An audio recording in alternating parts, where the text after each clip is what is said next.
Alpine's recent decision regarding their driver management has once again attracted criticism, particularly after they announced Franco Colapinto as their reserve driver for 2025. This move has raised significant concerns about the future of Jack Doohan, as reports suggest he only has 6 races to prove himself. If he doesn't meet the mark, Colapinto could be the one to take his place. This sudden shift has many wondering whether this is another classic move by Flavio Briatore, Alpine's influential figure, known for his bold and sometimes controversial decisions. What exactly is going on at Alpine, and what can we expect for Doohan, Colapinto, and even Pierre Gasly? Let's break down the recent developments and see how this change is affecting Alpine's future plans. The decision to bring Franco Colapinto into the fold has stirred up discussions within the motorsport community. At just 21 years old, Colapinto made his mark during his rookie season in Formula 2, when he replaced Logan Sargent at the Italian Grand Prix. Despite being relatively new to the scene, Colapinto impressed with his consistent performances, earning points early on. However, his late-season crashes tempered some of the excitement, causing a shift in how teams viewed his potential. Initially, Red Bull had shown interest, but their enthusiasm faded as the season progressed. On the other hand, Alpine saw an opportunity. Leveraging Colapinto's commercial appeal and Argentinian sponsorship to secure a multi-year contract for him. This move came as a result of Briatore's influence, showcasing his signature approach to making bold decisions that often take many by surprise. As Colapinto enters the Alpine picture, it brings a wave of uncertainty for Jack Doohan, who has already been under pressure. Doohan's debut at the Abu Dhabi Grand Prix didn't go as hoped. In a difficult race, he finished last in qualifying and ended up 15th, while his teammate Pierre Gasly secured a solid 7th place. This result didn't help his course, especially with Alpine's management, led by Briatore, making it clear that driver performance would be judged strictly. Doohan's future with the team now seems to hinge on how well he can perform in the next few races. Reports suggest he only has 6 races to prove himself, which creates a high-stakes environment for the young driver. Flavio Briatore has long been known for his no-nonsense approach when it comes to driver performance. He's openly stated that if a driver isn't bringing results, he won't hesitate to make a change. This approach, while effective in some ways, also highlights the fragile nature of Doohan's short-term contract with Alpine. With Colapinto waiting in the wings, the pressure is mounting for Doohan to deliver quickly. The reality is, however, that a driver can only do so much with a car that isn't performing up to expectations.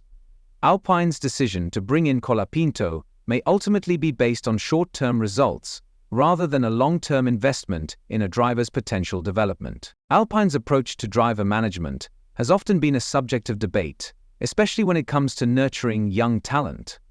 In the past, their commitment to rising stars has been somewhat inconsistent. The case of Doohan highlights this issue, as the team's strategy seems more focused on immediate results rather than providing the time and resources for a driver to develop.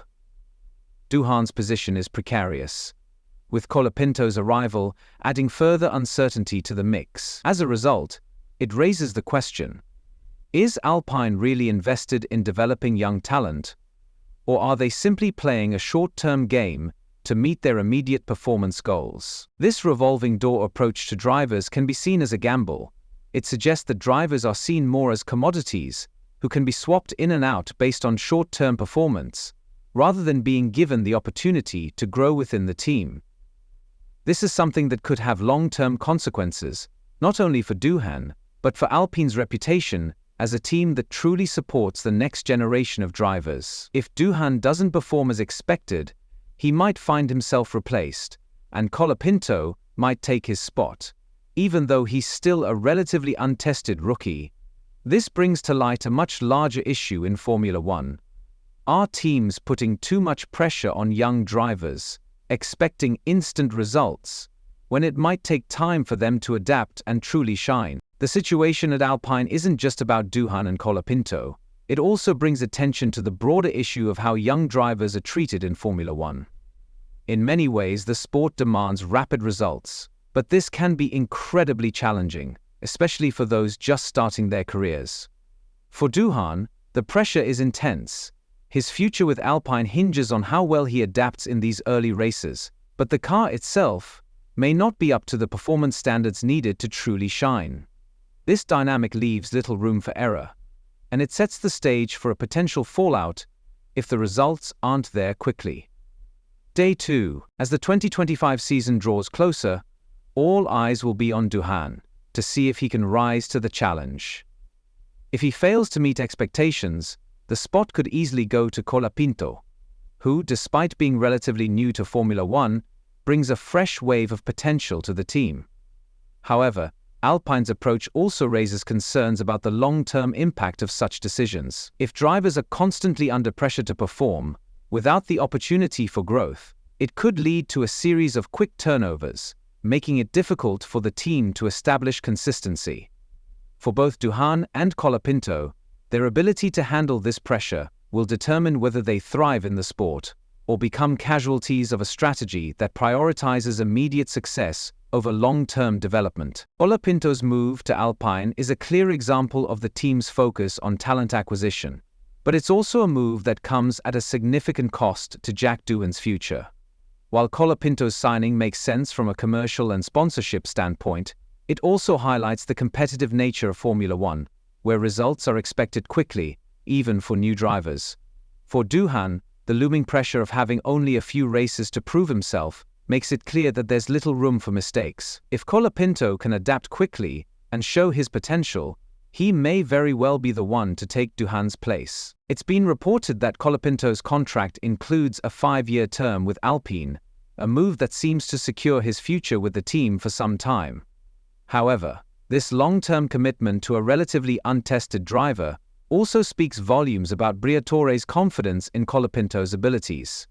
Briatore has always been known for making bold moves, and his persistence in signing Colapinto is no exception. According to sources, Briatore has been following Colapinto's career closely, and his interest in the driver has only grown since his Fone debut. The decision to bring him in is not just about short-term success. It's a calculated bet on a driver with immense potential. The contract negotiations surrounding Colapinto's move to Alpine also shed light on the business side of Formula One. Alpine's agreement with Williams to bring in the young Argentinian driver for a 5-year term is an example of how Formula One teams often operate in the realm of long-term strategy. However, this is not a straightforward transfer. It is reported that Williams retains the option to buy back Colapinto after the 5 years, should another team show interest during that period. This adds another layer of complexity to the situation, as Alpine's investment in Colapinto could eventually be undone if another team decides to make a move for him. On top of this, Colapinto's growing sponsorship deals have made him an even more attractive asset for Alpine. With his increasing commercial value, Briatore sees a lot of potential in the young driver, both on and off the track. His ability to attract media attention and bring in sponsorships could significantly benefit Alpine in the long run. His signing has already had a noticeable impact, with Alpine's social media following increasing as Colapinto's presence gained traction. While this is certainly a positive for Alpine's marketing, it also raises questions about whether a driver's value is being assessed more on his commercial appeal rather than his racing abilities. As the 2025 season draws near, it's clear that Colapinto's future with Alpine is closely tied to the team's performance and the ongoing pressure on Jack Doohan. With just 6 races to prove himself, Doohan faces a daunting task. The spotlight is firmly on him, and his ability to deliver results quickly will be a major factor in determining his future. If he falters, Colapinto will be waiting to take his place. But if Doohan exceeds expectations and secures his position, it'll be seen as a victory against the high stakes that Alpine has set. Flavio Briatore's role in this situation cannot be overstated. Known for his direct, and sometimes controversial, approach, Briatore has made it clear that results are the key to staying in the game. The intense pressure on Doohan is a direct result of this mindset. For Colapinto, the next few months will be crucial. He will be observing Doohan's progress closely, ready to step in if the need arises. However, as the rumors swirl and speculation continues, it seems almost certain that Colapinto will get his chance to race sooner rather than later. Whether that happens after 6 races or further down the line, only time will tell. But one thing is clear: the battle for Alpine's 2025 seat is far from over.